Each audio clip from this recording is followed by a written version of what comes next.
Oke, selamat pagi Ibu semua. Selamat datang di kelas Zoom kita kali ini. Pagi Pak Ria Karyanta. Pagi Pak Rian. Ya, pagi hari ini saya mau menyampaikan materi mengenai profil pelajar Pancasila. Jadi di sini apa sih itu profil pelajar Pancasila? Apa aja bagian-bagiannya dan apa aja yang bisa kita lakukan sebagai guru agar profil pelajar Pancasila itu dapat tercapai, ya kan? Jadi kita harus tahu apa sih itu profil pelajar Pancasila. Jadi profil pelajar Pancasila itu adalah profil lulusan yang bertujuan menunjukkan karakter dan kompetensi yang diharapkan diraih dan menganut nilai-nilai luhur Pancasila yang dimiliki oleh peserta didik kita. Jadi meskipun namanya Pancasila, tapi di profil pelajar Pancasila ini terdapat 6 bagian, bukan 5 seperti Pancasila yang kita ketahui. Itu apa aja? Pertama, beriman, bertakwa kepada Tuhan Yang Maha Esa. Artinya apa? Pelajar kita harus menghayati keberadaan Tuhan Yang Maha Esa. Jadi setiap apa yang dipelajarinya itu bersumber dari Tuhan. Kemudian apa? Yang kedua, berkebinekaan global. Artinya apa? Pelajar Pancasila memiliki identitas yang matang, mampu menunjukkan dirinya sebagai budaya yang luhur dan sekaligus bisa meminimalisir dari budaya asing supaya yang tidak bagus tidak diserap oleh mereka. Kemudian yang ketiga, mandiri. Jadi pelajar kita dipaksa untuk mandiri, bisa belajar sendiri atau berpikir menciptakan pola pikirnya dengan sendiri. Kemudian yang keempat itu bergotong royong. Jadi kita harapkan seperti kita tahu bangsa kita ini kan bangsa yang bergotong royong, selalu menyelesaikan masalah itu secara bersama. Jadi kita ingin juga anak didik kita setelah selesai dari SMK, dia juga memiliki sikap bergotong royong. Jadi kemudian apa? Yang kelima, bernalar kritis. Jadi bagaimana kita ingin menciptakan pelajar kita atau lulusan kita ini bisa berpikir kritis dalam segala hal apa aja gitu, dalam segala hal pelajaran kah atau dalam kehidupan sehari-hari. Kemudian yang tidak kalah penting itu kreatif. Jadi kita harapkan lulusan SMK itu bisa berperilaku kreatif. Itu hal-hal yang terdapat dari profil pelajar Pancasila. Lalu kita bisa apa sebagai guru supaya itu bisa tercapai? Ini kalau menurut saya, untuk yang beriman kepada Tuhan Yang Maha Esa, bisa kita lakukan sebelum belajar, kita meminta berdoa ataupun kita menyampaikan kepada anak kita semua yang kita pelajari itu bersumber sama Tuhan, larinya sama Tuhan. Kemudian untuk berbineka global, kita bisa menunjukkan budaya kita itu hebat, bangsa kita ini hebat. Jadi mereka akan bangga akan dirinya gitu. Jadi bisa meminimalisir dari budaya asing yang tidak baik. Kemudian mandiri apa? Mungkin kita bisa memberikan tugas yang atau masalah yang bisa dipecahkan oleh mereka sendiri. Kita hanya sebagai fasilitator, bukan sebagai aktor utama dalam menyelesaikan masalah itu. Kemudian bergotong royong apa? Ini bisa kita buat dengan membuat sebuah kelompok sehingga anak-anak akan tahu bagaimana work team dalam sebuah dunia kerja. Jadi dengan kelompok itu akan mencerminkan sikap bergotong royong. Kemudian bernalar kritis apa? Mungkin kita bisa menciptakan sebuah problem solving yang harus dipecahkan mereka. Mungkin masalah sederhana, tapi harus butuh pemikiran yang matang untuk menyelesaikan masalah tersebut. Kemudian yang terakhir adalah kreatif. Ya mungkin kita bisa memberikan suatu hal yang sudah ada, tapi kita minta mereka memodifikasi kah atau memperbaharui kah dari hal tersebut supaya rasa kreatif anak-anak kita akan muncul. Jadi itu materi yang saya sampaikan untuk hari ini. Mungkin dari Ibu ada yang mau ditanya atau menambahkan atau apa untuk kita diskusikan di siang hari ini?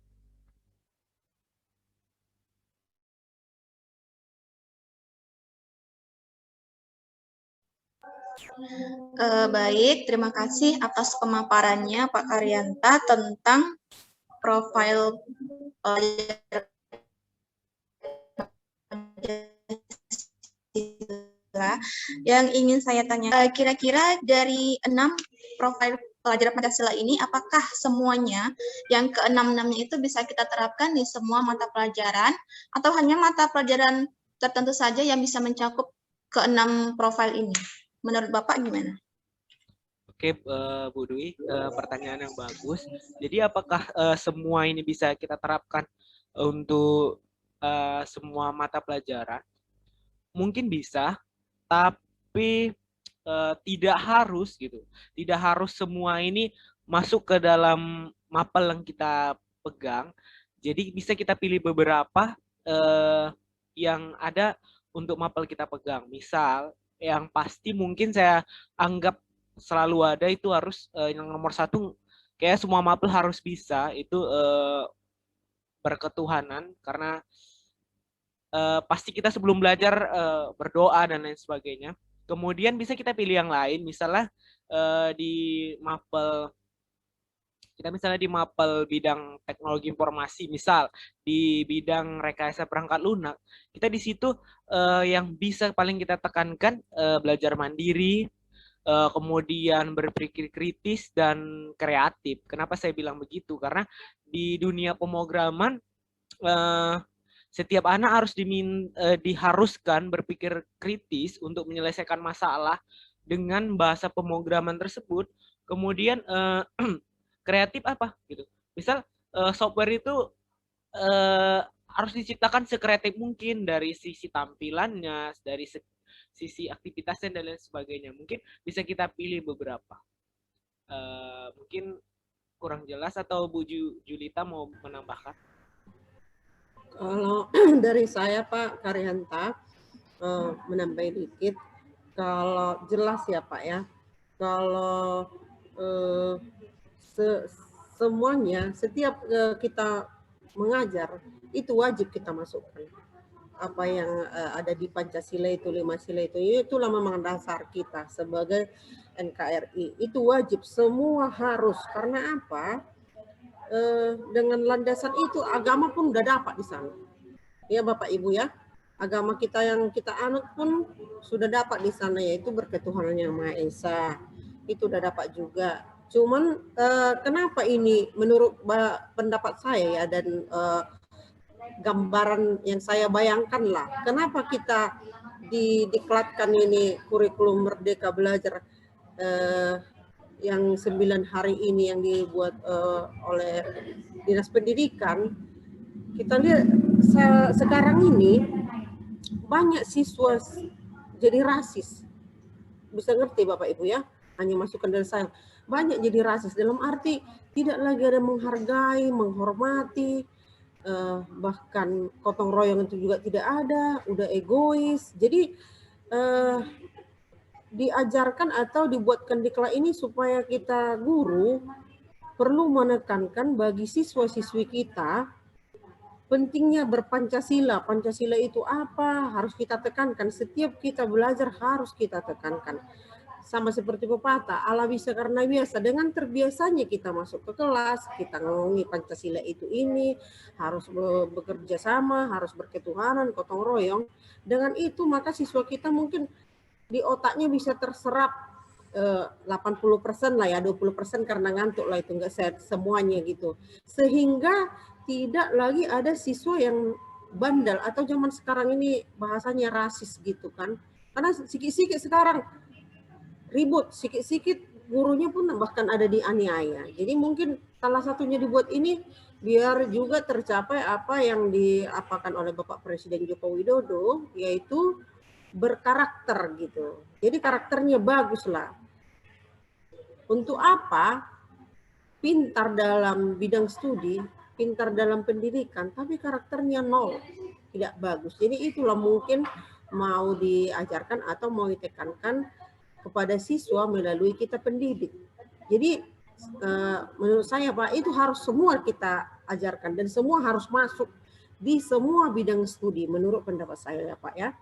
Oke Pak, terima kasih. Oke, Bu Julita, pemaparan yang sangat bagus. Jadi menurut Bu Julita, semua harus masuk. Ya mungkin itu pandangan yang sangat bagus karena seperti kita tahu memang Pancasila itu ideologi bangsa kita. Jadi apapun yang kita lakukan di negara ini ya ujung-ujungnya lari ke Pancasila, tidak ada yang lain. Jadi eh, menurut saya masukan atau gambaran dari Bu Julita itu sangat bagus. Jadi kita sebagai guru bagaimana mungkin, bagaimana bisa kita, bagaimanapun kita harus bisa memasukkan hal-hal tersebut di mata pelajaran kita gitu. Jadi sebisa mungkin kita kreatif lah menerapkan profil pelajar Pancasila ini kepada anak didik kita agar pada saat mereka nanti lulus mereka memang benar-benar seperti Bu Julita bilang ala bisa karena biasa, karena telah terbiasa dengan hal-hal ini, maka setelah lulus pun akan terbawa gitu. Jadi mungkin kalau ini diterapkan mungkin visinya mungkin 2030 Indonesia bebas rasis ya Bu Julita atau Bu Dwi.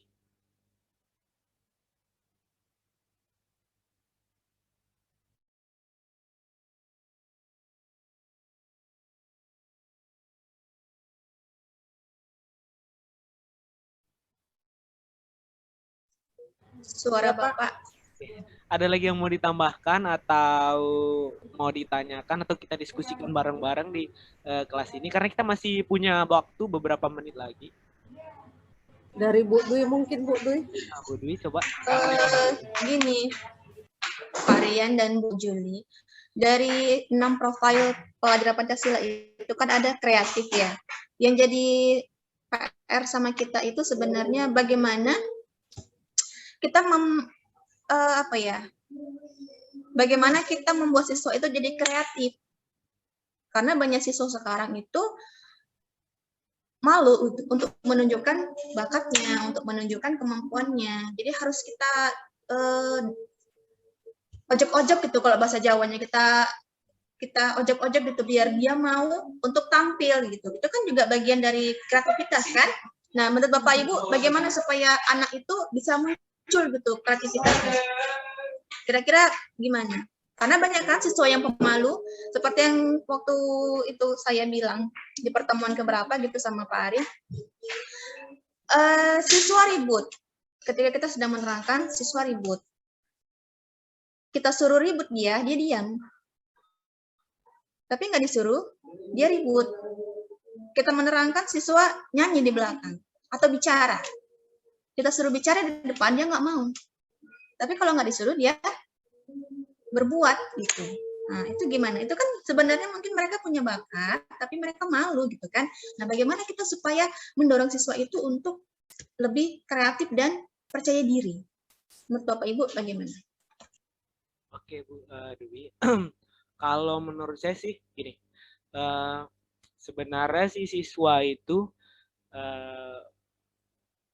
bukan, ya bisa jadi malu, tapi lebih ke bagaimana kelas itu kurang, dalam tanda kutip, kurang nyaman sehingga dia mengungkapkan perasaan juga sungkan gitu. Jadi bagaimana kita bisa buat siswa itu kreatif, kita membuat kelas itu nyaman. Mungkin Ibu pernah membaca atau melihat bagaimana kantor Google, Facebook itu dibuat senyaman mungkin, tidak seperti layaknya kantor. Kenapa? Karena mereka ingin karyawannya kreatif. Dengan nyaman, maka tercipta kreatif. Kalau saya sebagai guru, bagaimana saya membuat siswa saya nyaman?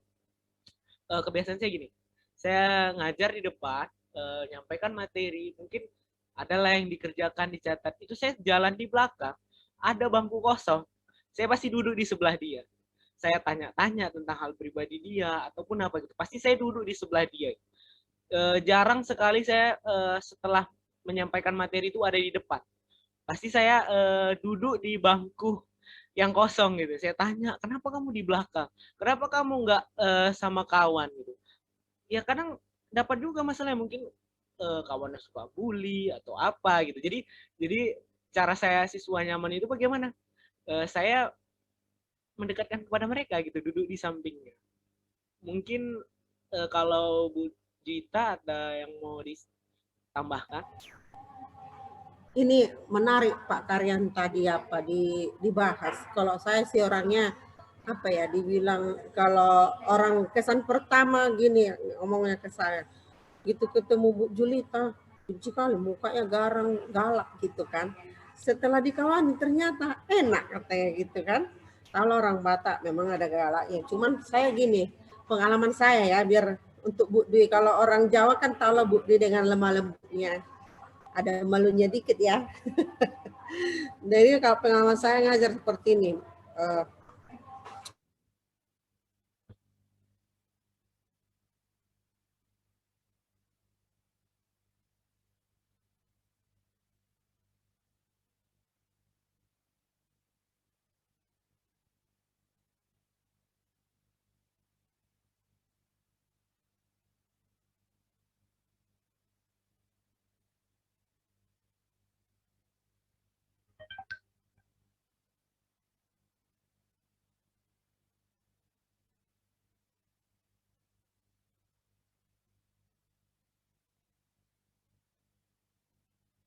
Halo? Halo? Ya Pak, Bu Julita kayaknya nih yang terputus nih. Oh iya. Bu Julita keluar. Kita lanjut aja Pak. Lanjut ya. Bu Dwi, pembicaraan kita kayaknya tadi seharusnya menarik sama Bu Julita, tapi terputus. Nggak apa-apa karena oke, Bu Julita udah nyambung lagi kayaknya itu. Kita tunggu. Udah. Tadi konek, iya. Ya coba diulang Bu, kayaknya seru tadi. Cuman kami nggak dengar apa yang Ibu sampaikan. Nggak dengar ya? Enggak. Oh, nggak dengar. Ini gini Pak, ini pengalaman yang sangat menarik, kita berbagi kan, sharing. Jadi saya kan kalau ngajarnya kan udah 2001 udah ngajar. Awal ngajar saya di Jakarta itu dikirim dari ada agensi guru-guru komputer dari Mutual Plus. Zaman 2001 baru tamat kuliah udah ngajar gitu. Jadi udah banyak sifat-sifat anak-anak yang dari mana, yang anak orang kaya, anak orang miskin, anak orang udah saya hadapi. Jadi pernah suatu waktu gini, anak ini bandel, tidak mau tahu, ribut, dan agak jorok gitu. Jadi kalau saya nasihati, selalu saya dipandang dengan senyum sepele. Jadi ada namanya manusia, ada rasa kesal, saya agak kayak macam nggak suka sama dia gitu. Ternyata suatu waktu saya duduk nunggu siswa masuk ke ruangan, ada seorang siswa curhat sama saya, ternyata dia tidak punya ayah dan ibu dari lahir. Dia dididik oleh kakaknya dengan kehidupan yang sederhana. Nah, jadi bagaimana cara saya mendekatkan dia? Saya ada rasa gini, menyesal kenapa saya jadi musuh dia, saya marahi dia gitu kan. Saya tidak pelajari dulu karakteristik dan penyebab kenapa anak itu. Jadi inilah kita sebagai guru pentingnya. Pertama, anak-anak ini 36 anak ini harus 36 kita tahu sifatnya. Jadi saya bilang ini, oh iya, nggak tahu lah saya. Jadi itu langsung dalam hati saya, saya ya bodoh juga ya. Kenapa nggak saya dekati dia karena bandelnya. Nah akhirnya pada saat jam pelajaran saya, kita kan ini guru simulasi digital, guru komputer, sebelum masuk ke lab 3 jam kita mau 30 menit atau 20 menit di kelas, pengarahan dulu sistem masuk ke lab, tinggalkan buku, rapikan ini, baru masuk ke lab gitu. Jadi saya masuk ruangan dulu. Jadi saya bilang langsung di kelas gitu, saya masuk. Selamat siang anak-anak saya bilangin. Mulai waktu itu kalau nggak salah namanya si Kevin. Kevin ini adalah anak saya bilangi. Dan ini anak saya ya, biar ini semua dengar, ini anak saya nih, saya bilang. Dia senyum. Jadi udah gitu, rupanya dia namanya baru lahir, mungkin bapak mamanya nggak ada, butuh perhatian seorang figur ibu. Kakaknya yang merawat dia kerja, suami istri. Jadi semangat dia. Ayo Kevin, ayo anakku masuk ke lab, masuk dia. Jadi udah saya kasih materi sama anak-anak yang lain, langsung saya panggil sini nak. Nah, saya ajaklah dia bicara, tapi dia ada kayak kurangan kurang mentalnya karena mungkin faktor itulah sosok ibu tidak dapat selama ini. Jadi saya bilangin, nakku kau ganteng. Besok nak mandi bagus, pagi-pagi anakku ya, kau kan ganteng. Jadi harus datang kau besok, rapi. Sepatumu ada enggak di Ribu beli? Saya bilang. Ada Bu, ada. Yang cantik dibeli kakak. Katanya, udah pakai anakku besok ya. Nah, ternyata besoknya datang dia. Begitu saya nampak, Bu, ganteng kan Bu? Katanya. Ganteng kan Bu? Ganteng-ganteng nak. Saya bilangi gitu. Jadi semenjak itu, jadi anak-anak di dalam pun, Bu, anakmu bandel Bu. Kenapa kau bandel? Akhirnya turutlah dia sama saya. Jadi ibaratnya adalah istilah caper, cari perhatian dari saya, tapi nggak masalah untuk demi yang bagus, saya pikir. Jadi semenjak itulah dia jadi bersih, mau saya ajari, dan ternyata betul, menjiwai karakteristik anak paling nomor satu, pernah saya bilang di diklat, mungkin Bapak Ibu dengar pada saat kita sama Bapak Ari, saya bilang gini, dicintai dulu gurunya, baru mata pelajarannya akan dicintai. Bagaimana saya suka mata pelajaran IPA ini, sementara gurunya saya benci. Ibarat seperti itulah. Jadi dengan saya dicintai, bidang studi saya sesulit apapun akan diusahakan. Akan semangat dia mempelajarinya. Itulah pengalaman saya Bapak Ibu dari mendidik anak ya, biar mau dan mau saya ajari, mau dia semangat belajar di bidang studi saya. Kalau yang lain mungkin ya yang lain kan, tapi pengalaman saya seperti itulah Bapak Ibu. Oke, pengalaman yang luar biasa Ibu Julita. Maaf ini Bu, Ibu 2001 udah ngajar ya. 2001 saya masih kelas 2 SD Bu. Ini berarti saya dengan guru senior sekali nih. Kalau Ibu Dwi, kalau 2001 saya tamat SD.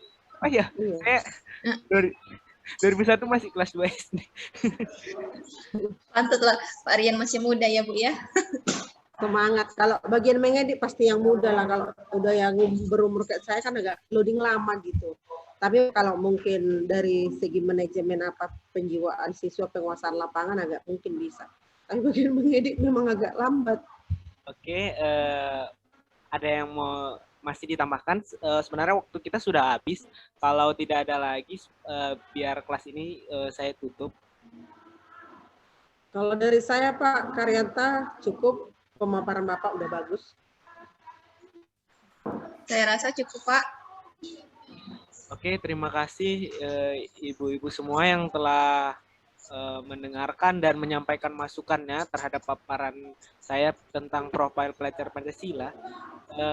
Karena waktu kita sudah habis juga, jadi diawali dengan doa, maka kelas ini saya akhiri juga dengan doa. Doa kita jalani sesuai keyakinan kita bersama. Ini doa kita mulai. Doa selesai. Oke, terima kasih ibu-ibu. Sebelum kita akhiri, mari kita ucapkan merdeka. Merdeka. Merdeka. Merdeka. Terima kasih ibu-ibu.